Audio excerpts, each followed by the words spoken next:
আরও একটা বড় খবর, সিএএ এর আবেদনকারীদের সাহায্য করতে টোল ফ্রি নম্বর চালু করছে স্বরাষ্ট্র মন্ত্রক। ওই নম্বরে ভারতের যে কোনো জায়গা থেকে হেল্পলাইনে নিখরচায় ফোন করা যাবে। হেল্পলাইন চালু থাকবে সকাল ৮টা থেকে রাত ৮টা।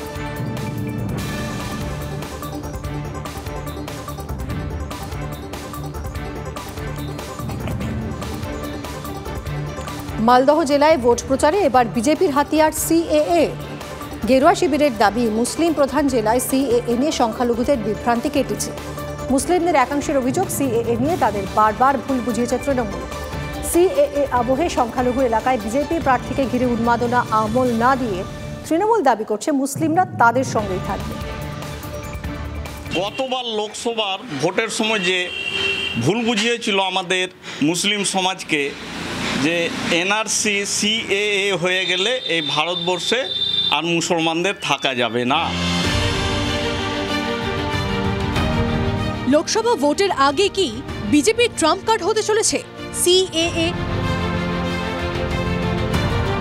সংখ্যালঘু প্রভাবিত মালদা জেলার ভোটারদের একটা অংশের মতো তেমনই। গনিখানের জেলায় মুসলমানদের একাংশের দাবি, গত নির্বাচনগুলিতে সিএএ নিয়ে তাদের ভুল বোঝানো হয়।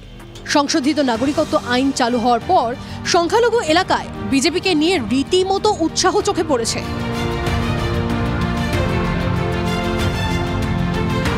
হরিশ্চন্দ্রপুরের জগন্নাথপুরে মালদা উত্তরের বিদায়ী সাংসদ তথা বিজেপি প্রার্থী খগেন মুর্মুকে ঘিরে রীতিমতো ভিড় জমে যায়।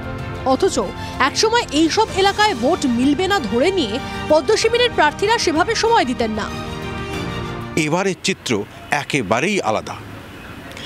এবারে এই সমস্ত সংখ্যালঘু অধ্যুষিত গ্রামেই মিলছে ব্যাপক সাড়া।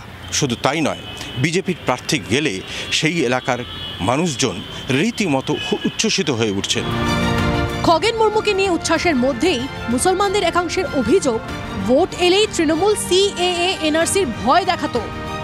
আমার মতো প্রায় শিক্ষিত মুসলমান সিএএ এনআরসিকে সমর্থন করছে, কারণ এটা একটা আনন্দের বিষয় যে আমরা ভারতবাসী, আমরা ভারতবর্ষের মুসলিম, আমরা একটা সার্টিফিকেট পাব। মালদা জেলার দুটি লোকসভার মধ্যে গতবার মালদা উত্তরে যেতে বিজেপি আর মালদা দক্ষিণ যায় কংগ্রেসের হাতে। 2011 গণনা অনুযায়ী মালদা উত্তরে 42% ও দক্ষিণে 52% ভোটার সংখ্যালঘু। আর সুজাপুর, মানিকচক, হরিশ্চন্দ্রপুর, চাঁচল, রতুয়া বিধানসভায় সংখ্যালঘু ভোটার বেশি। এই প্রেক্ষাপটে সংখ্যালঘু এলাকায় প্রচারে গিয়ে বিজেপি প্রার্থী খগেন মুর্মুর দাবি, সিএএ নিয়ে মুসলিমদের ভয় কেটেছে। কোনো সম্প্রদায় বা কোনো জাতি বা কোনো রাজনৈতিক উদ্দেশ্যে সিএএ লাগু হচ্ছে না। এনআরসিতে কোথাও কোনো মুসলিমকে এখানে তাড়ানো হবে না। এনআরসি যখন লাগু হবে তখন তো বুঝতেই পারবেন। আজকে সিএএ নিয়ে যেটা করেছিলেন, তো মানুষ তো এখন বুঝে ফেলেছে সিএএ কোনো রকম মানুষের বিরুদ্ধে না, সাধারণ মানুষ, তার মধ্যে কোনো রকম কোনো মুসলিম বা কারো এই ক্ষেত্রে কারো ক্ষতি হবে না। যদিও তৃণমূল দাবি করছে সংখ্যালঘু ভোট তাদের সঙ্গেই থাকবে। নরেন্দ্র মোদীজি এবং অমিত শাহর নেতৃত্বে যে বিজেপি, তাদের টার্গেটই হচ্ছে মুসলিমকে শেষ করে দেওয়া এবং পদে পদে তাদেরকে হেনস্থা করে দেওয়া। ভোট আছে, ভোটের সময় গিমিক প্ল্যান করে, সেটা আলাদা জিনিস, কিছু লোককে সাজিয়ে নেয়। এই বদলে যাওয়া ছবি এখন ভাবাচ্ছে তৃণমূল সহ অন্যান্য রাজনৈতিক দলগুলোকে। মালদা থেকে ক্যামেরায় মুজিবর শেখের সঙ্গে শুভতোষ, TV9 বাংলা।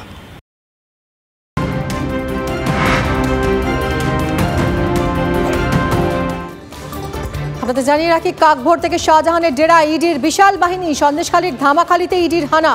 ধামাখালীর বিভিন্ন জায়গায় হানা কেন্দ্রীয় এজেন্সির। শাহজাহানের ইটভাটাতেও চলছে তল্লাশি। ইটভাটার বাইরে মোতায়েন কেন্দ্রীয় বাহিনী।